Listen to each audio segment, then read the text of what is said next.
Atenção! Vai começar agora uma teleaula de ensaios de materiais do curso profissionalizante. Este módulo tem um total de 25 aulas. Hoje, você vai assistir a teleaula número 4. Bons estudos!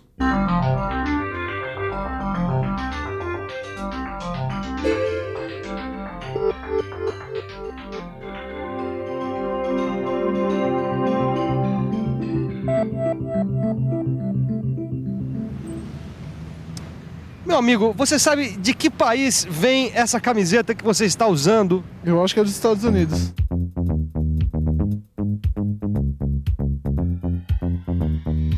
Japão. Você sabe de que país vem essa pasta aí que você está usando? Eu acredito que da Itália.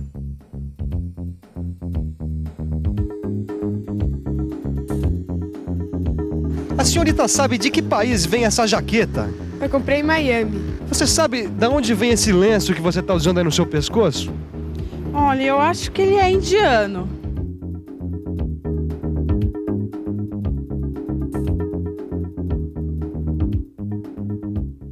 Se por um lado cresce a cada dia o número de produtos importados que chega ao nosso país, por outro, também é cada vez maior o espaço conquistado pelos exportadores brasileiros em todo o mundo.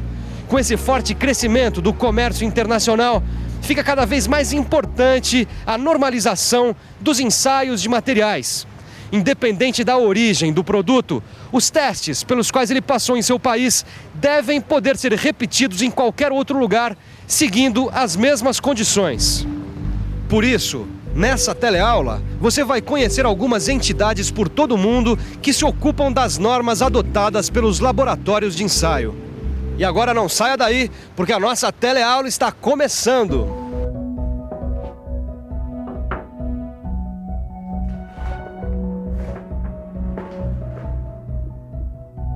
Oi, Ananias. Ô, Wilson, trouxe o resultado do ensaio do eixo que eu pedi para ser ensaiado? Trouxe sim. E aqui está o gráfico que o pessoal fez a partir do ensaio realizado. Oh, que beleza, viu? Eu tava precisando disso aqui para acabar a encomenda de um cliente, viu? Desculpa perguntar, Ananias, mas esses ensaios que o pessoal faz, eles são mesmo confiáveis? Claro que são. Olha, o ensaio feito no próprio material, ele é muito importante porque ele tenta simular as condições reais de funcionamento. Só que na prática, nem sempre esse tipo de ensaio pode ser feito. E além disso, os resultados conseguidos só servem para esse produto. E então, como é que faz, Ananias? Bom, para determinar as propriedades dos materiais, independente de onde eles vão ser utilizados, é que a gente precisa fazer os corpos de prova. E esses corpos de prova são feitos de qualquer jeito? Não, porque os resultados dos ensaios vão variar de acordo com o formato do corpo de prova e com o ensaio escolhido.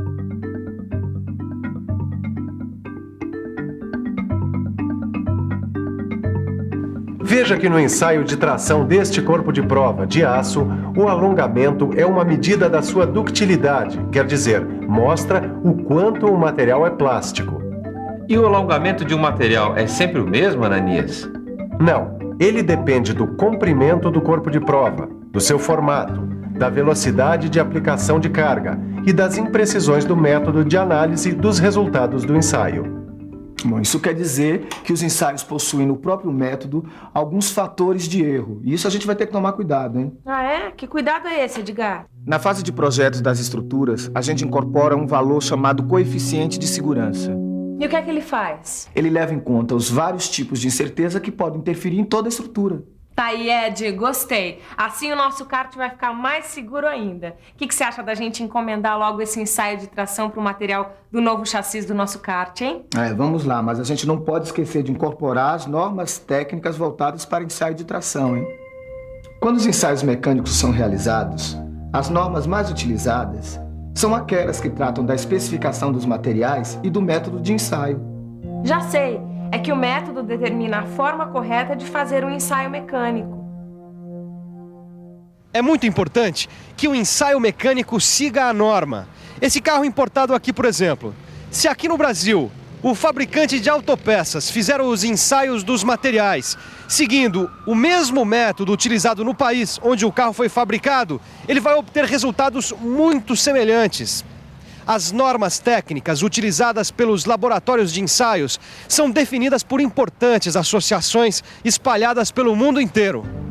No Brasil, existe a Associação Brasileira de Normas Técnicas. Nos Estados Unidos, existem diversas entidades. A American Society for Testing Materials, a American Society of Mechanical Engineers e a Society of Automotive Engineers. Na Alemanha, o Deutsches Institut für Normung. Na Inglaterra, o British Standards Institution. Na América Latina, a Comissão Pan-Americana de Normas Técnicas. E, finalmente, a International Organization for Standardization, que é uma entidade internacional com sede na Suíça. Pelo jeito, o mundo inteiro se preocupa com as normas que orientam os ensaios, né, Silva? É verdade, Caio. É por isso que esse ensaio de tração que nós vamos realizar aqui agora pode ser reproduzido em qualquer país. Tá legal. Mas antes, eu queria conhecer o equipamento para o ensaio de tração. Bom, em geral, o ensaio de tração é feito aqui nesse equipamento, a máquina universal. Por que ela tem esse nome, hein? Porque ela pode realizar vários tipos de ensaios. Quer ver uma coisa? O corpo de prova está aqui preso nessa máquina, pelas extremidades, certo? Certo. Ele vai receber uma força axial que faz com que ele aumente de tamanho. Observa só. Caramba! Ela deve fazer uma tremenda força, hein? E faz mesmo. A representação dessa força é feita por este registrador gráfico da máquina que traça o diagrama de força e deformação enquanto o ensaio está sendo realizado.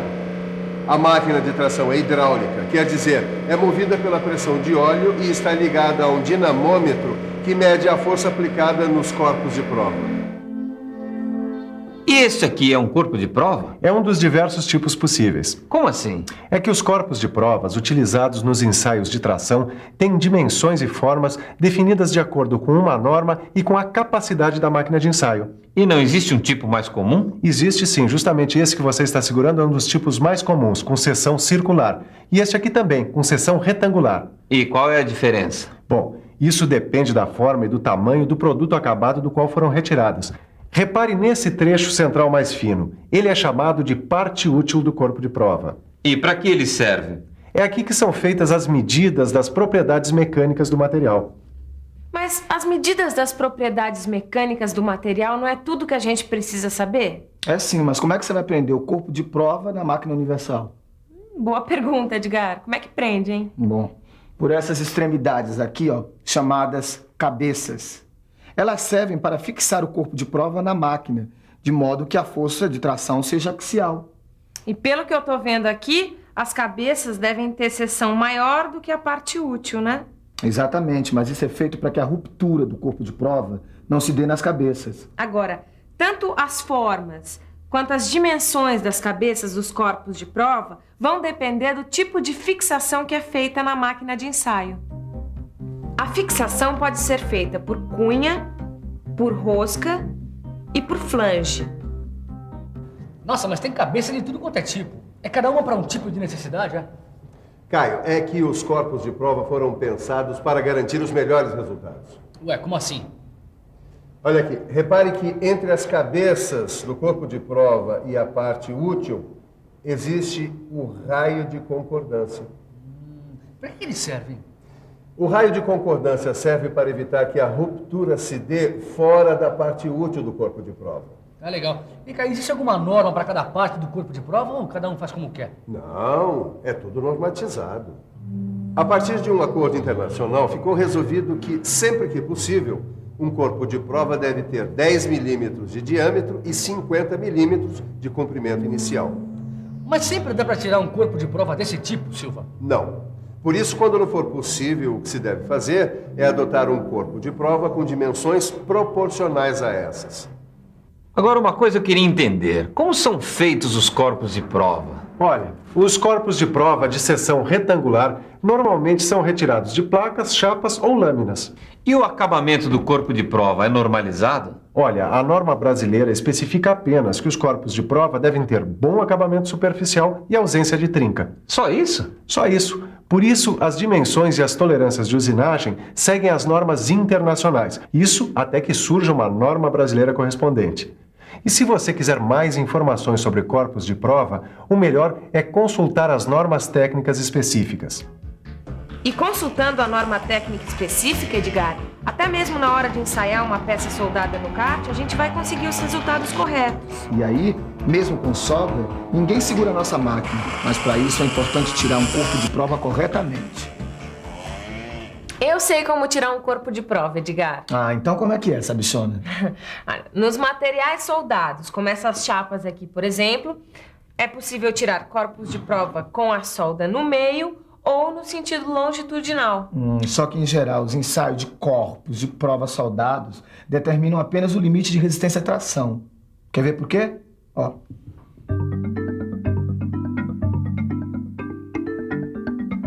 É que no ensaio de tração de um corpo de prova com solda, estão recebendo tensão ao mesmo tempo dois materiais de propriedades diferentes. É verdade. Um é o metal de base e o outro é o metal de solda. E os valores conseguidos no ensaio não representam as propriedades de nenhum dos dois materiais, uma vez que umas são afetadas pelas outras. Apesar do limite de resistência à tração também ser afetado por esta interação, ele é determinado mesmo assim para finalidades práticas. Agora eu queria saber como é feita a preparação do corpo de prova para o ensaio de tração.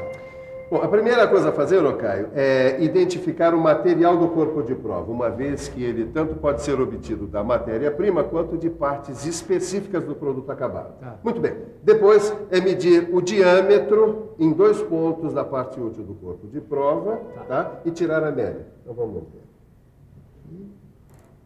Assim e assim. E depois, então, é só riscar as divisões de 5 em 5 milímetros. Tá legal. Bom, então enquanto a gente termina aqui de fazer a preparação do corpo de prova para o ensaio de tração, você fica com a revisão. E atenção, se liga aí que é hora da revisão. Na teleaula de hoje, você aprendeu que existem normas técnicas que garantem que os resultados de um ensaio sejam reproduzidos em qualquer parte do mundo. Aprendeu também que o ensaio de tração é geralmente realizado na máquina universal e que os ensaios se utilizam de corpos de prova. A próxima teleaula é a última dessa série sobre ensaio de tração. Por isso mesmo, aproveite e pratique os exercícios propostos no seu livro. Eles vão ajudar você a fixar melhor as coisas que você aprendeu aqui. Então, até a próxima teleaula!